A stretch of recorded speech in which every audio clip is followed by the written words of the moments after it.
বন্ধুরা, আজকে বাজার থেকে আমি একটা 2.5 কেজি সাইজের কাতলা মাছ এনেছি। তাই জন্য ভাবলাম তোমাদের সঙ্গে একটা রেসিপি শেয়ার করা তো। যাই হোক, রেসিপি তো শেয়ার করবো। মাছটা কাটতে না পুরো হিমশিম খেয়ে গেল আমার মা।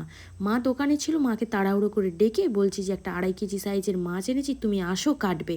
মাছটা ছিল দারুণ টাটকা। অনেক কষ্ট মষ্ট করে আমার মা কিন্তু কাটলো।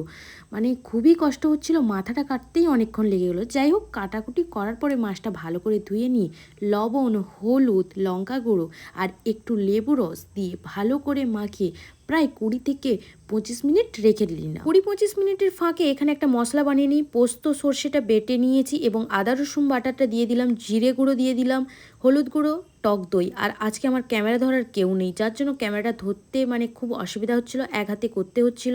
তারপরে টেস্টটা ব্যালেন্সের জন্য একটু অল্প করে চিনি দিয়েছি, সর্ষের তেল দিয়ে ভালো করে এভাবে মিক্স করে নিতে হবে। এরপরে পাতুরির জন্য যেভাবে কলাপাতা লাগে, কলাপাতাগুলো তোমরা পুড়িয়ে নিতে পারো এবং ভাপিয়ে নিতে পারো। আমি মাছগুলো হালকা করে একদম ফ্রাই করেছি, একদম হালকা করে।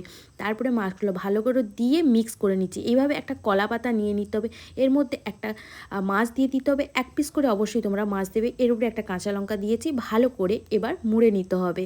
পাতুরির জন্য যেভাবে মুড়তে হয় ওইভাবেই কিন্তু মুড়ে দিয়ে একটা সুতো দিয়ে বেঁধে দেবে।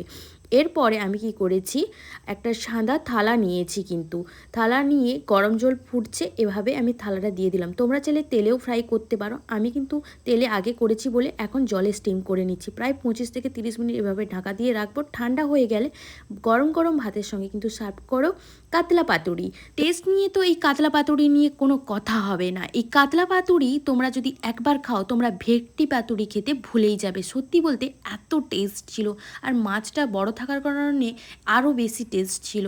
আমি ফার্স্ট টাইম বানিয়েছি, আমি বলছি যে তোমরা যদি একবার বানাও না, বারবার খেতে চাইবে। খুব ভালো লাগছিল। আর আজকে তো অনেকগুলো ভাত খেয়ে নিয়েছি, অলরেডি ডায়েটে আছি। আর ভিডিওটা কেমন লাগলো কমেন্ট করে জানিও।